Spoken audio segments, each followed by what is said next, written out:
गुरुवार का दिन भगवान विष्णु और गुरु बृहस्पति को समर्पित है।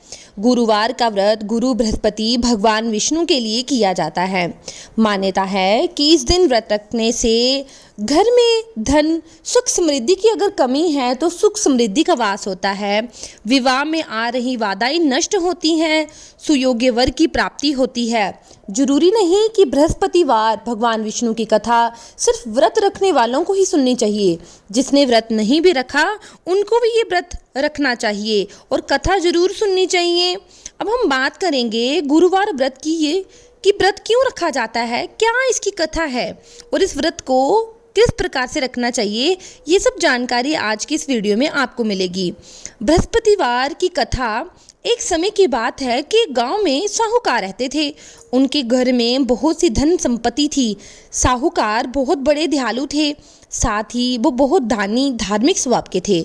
बहुत दान पुण्य करते, जो भी इनके द्वार पर सहायता के लिए आता उसे कभी निराश नहीं करते।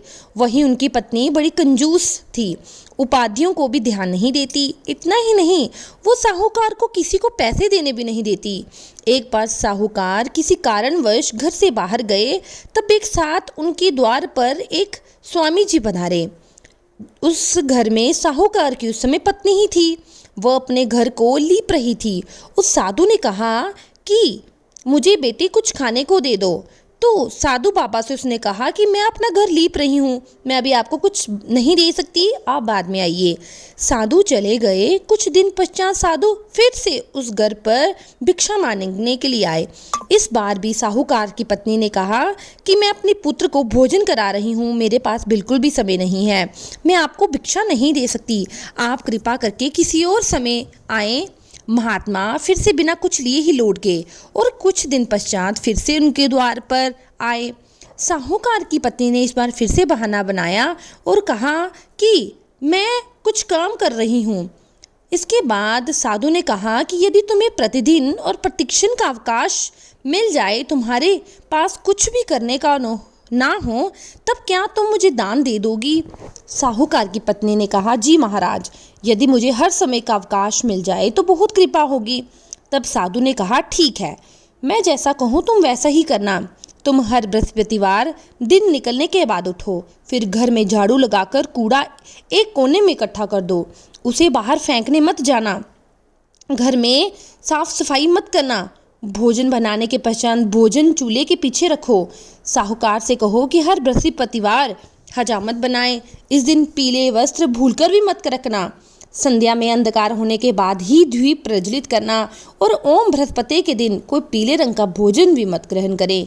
ये सब करने से तुम बिल्कुल भी घर के कार्यों में व्यस्त नहीं रहोगी, तुम्हारे पास समय ही समय होगा। जैसे साधु ने कहा, साहूकार की पत्नी ने बिल्कुल वैसे किया। अभी कुछ बृहस्पतिवार ही बीते थे कि उसके घर से धन संपत्ति सब चले गए। यहाँ तक कि अनाज के दाने भी नहीं रहे। वे अनाज के दानों के लिए भी तरसने लगी। उसके बाद फिर से साधु महाराज वहाँ पधारे और साहूकार की पत्नी से कहा कि मुझे फिर से भिक्षा दे दो। साधु बाबा से उसने कहा कि मेरे घर में अन्न का एक दाना भी नहीं है, हे साधु महाराज, मैं आपको क्या दूँ।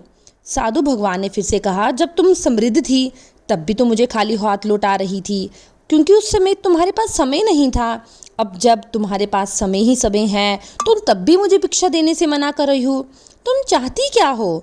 तब साहूकार की पत्नी ने हाथ जोड़कर कहा, साधु महाराज, मुझे क्षमा करें, मुझे कृपा करके कोई ऐसा उपाय बताएं जिससे घर में पहले की तरह धन समृद्धि आए।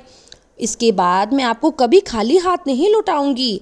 तब साधु ने कहा कि तुम्हें हर रोज भोर में जल्दी उठकर स्नान करना है। बृहस्पतिवार के दिन पीले वस्त्र धारण करो। पूरे घर को गाय के गोबर से लीप और घर में जो भी पुरुष है उनको हजामत ना बनवाने के लिए कहो। संध्या में अंधकार होने से पहले द्वीप प्रज्वलित करो।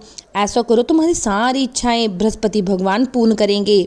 साहूकार की पत्नी ने कहा, कहे अनुसार सारे कार्य किए। फिर उसके घर में फिर से धन संपत्ति का आगमन हुआ। साधु भगवान ने ये भी कहा कि जब हम बृहस्पतिवार का व्रत रखते हैं तो उस बृहस्पतिवार की कथा अवश्य सुननी चाहिए, दूसरों को भी सुनानी चाहिए। इससे हमारा उद्धार होता है और बृहस्पति भगवान जल्दी प्रसन्न होते हैं, घर में समृद्धि वास करती है। अब इसके बाद हम देख लेते हैं कि बृहस्पतिवार व्रत की पूजा विधि। सबसे पहले इसका आरंभ शुक्ल पक्ष के गुरुवार से करें। अगर आपने कभी भी बृहस्पतिवार का व्रत करना है तो शुक्ल पक्ष का जो पहला गुरुवार आ रहा है उसमें आप व्रत करें। इससे क्या होता है कि जो आप पहला व्रत रखते हैं वो बहुत शुभ माना जाता है। जब भी अगर आप बृहस्पतिवार का व्रत रख रहे हैं तो उपवास के दिन आप जल्दी उठें, स्नान करें, स्वच्छ पीले वस्त्र के धारण करें। गुरु बृहस्पति देवता के गुरु इसी प्रकार पीला रंग संपन्नता का प्रतीक है। इन्हें पीले रंग को समर्पित किया जाता है। नए वस्त्र धारण करने के पश्चात घर में पूजा घर या केले के पेड़ के नीचे भगवान विष्णु की प्रतिमा अथवा चित्र कर श्री नारायण को प्रणाम करें और भगवान के सामने घी का दीपक प्रज्वलित करें। भगवान को तिलक चावल लगाएं। तिलक में आप हल्दी या केसर प्रयोग कर सकते हैं। अब उन्हें कोई नया पीले रंग का वस्त्र अर्पित करें। एक कलश में जल भरकर हल्दी डालकर पूजा के स्थान पर रखते। पूजा में पीले फल, पीली मिठाई, पीले पुष्प भगवान को समर्पित करें, क्योंकि भगवान विष्णु पीले वस्त्र, पीली मिठाई, पीले पुष्प से बहुत ज़्यादा प्रसन्न हो जाते हैं। और जब भी आप बृहस्पतिवार का व्रत रखते हैं तो भगवान विष्णु जी को गुड़ और चने की दाल का भोग लगाएं। गुरुवार व्रत कथा का पाठ करें। ओम गुरुवे नमः मंत्र का जाप करें। आप 11 बार ये संभव हो सकें या एक माला कर सकते हैं। इसके बाद आप बृहस्पति देव भगवान विष्णु की आरती करें। इसके पश्चात प्रणाम कर हल्दी वाला जो पानी आपको मैंने बताया था वो आपने केले के पेड़ या किसी अन्य पेड़ में डाल दें। अब चने की दाल और गुड़ का प्रसाद घर में सबको बांट दें। इसके पश्चात अगर आप बृहस्पतिवार का व्रत रखते हैं तो बिना नमक का कोई भी पीले रंग का भोजन ग्रहण करें।